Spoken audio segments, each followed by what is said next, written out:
OPS மீண்டும் அதிமுகவில் சேர்வார் என்று தகவல் வெளியாகி வருவதாக கேட்ட கேள்விக்கு கண்ட ஜோக்கரின் பேச்சுகளுக்கு பதில் கூற மாட்டேன் என டிடிவி தினகரன் காட்டமாக தெரிவித்தார். தேனி மாவட்டம் கோம்பையில் செய்தியாளர்களுக்கு பேட்டி அளித்த அவர், யார் யாரோ ஓபிஎஸ் பற்றி பேசுவது குறித்து தம்மிடம் கேட்காதீர்கள் என்றார்.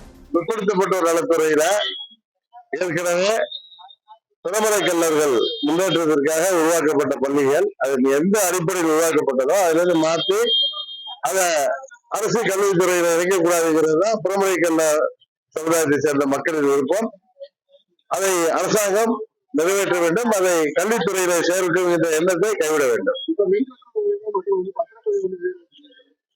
இந்த அரசாங்கம் ஆட்சிக்கு வந்ததிலிருந்து மக்களை தினம் தினம் மாற்றி வதைக்கிறார்கள். ஏற்கனவே சொத்து வரி உயர்வு, அதுபோல இந்த எப்பொழுது பத்திரப்பதிவு மற்றும் ஸ்டாம்ப் டியூட்டி, மின்கட்டண உயர்வு, இன்னும் பால் பொருட்கள் விலை உயர்வு என்று எல்லாவற்றையும் விலைவாசி வரியை அதிகமாக்கி கொண்டிருக்கிறார்கள்.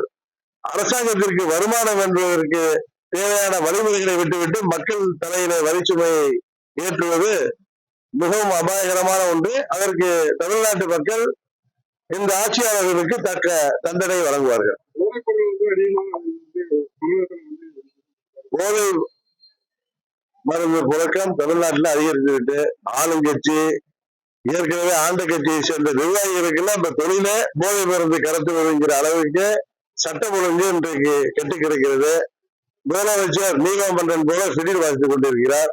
இதற்கெல்லாம் 26 தேர்தல் நல்ல முடிவாக இருக்கு. பிரதமர் மோடி சொன்ன கருத்துங்கிறத திரித்து முதல்வர் நீங்க கூட பாத்தீங்க, கவர்மெண்ட் பஸ்ல சீட்டை கழட்டிட்டு அடுத்த டிரைவர் தான் வெளில விடணும். அது குறிப்பா அந்த பிங்க் பஸ்ல இருந்து டயர் கலந்து போகுது, பயணிகள் கீழே விழுகுறாங்க, பஸ்ஸோட டோர் கலந்து விழுகுது. இது இந்த ஆட்சி கலந்து விழுதாதான் இந்த ஆட்சி திரும்ப நினைக்கிறேன்.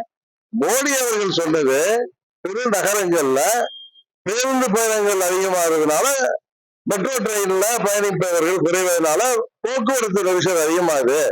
அதனால இந்த இலவசமாக பேருந்துகள் அறிவித்திருக்கின்ற அரசாங்கம் யோசித்து சரியான முடிவு எடுக்க வேண்டும் தான் சொல்லியிருக்காரு. தவிர அதை திருத்தி திரு ஸ்டாலின் அவர்கள் சொல்லுவார்.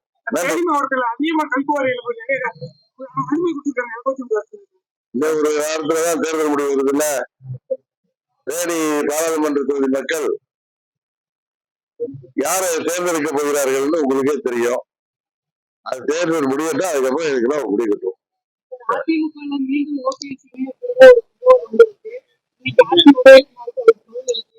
நீங்க யாரோ பேசுறதெல்லாம் வச்சுட்டு என்கிட்ட கேட்காதீங்க. அவர்கள் ஜோக்கர் மாதிரி பேசுறவங்களுக்கு நான் பதில் சொல்ல விரும்புவதில்லை என்று ஏற்கனவே சொல்லிவிட்டேன். திரும்ப அதான் சொல்றேன். செய்திகளை உடனுக்குடனும் துல்லியமாகவும் தெரிந்து கொள்ள சப்ஸ்கிரைப் பண்ணுங்க.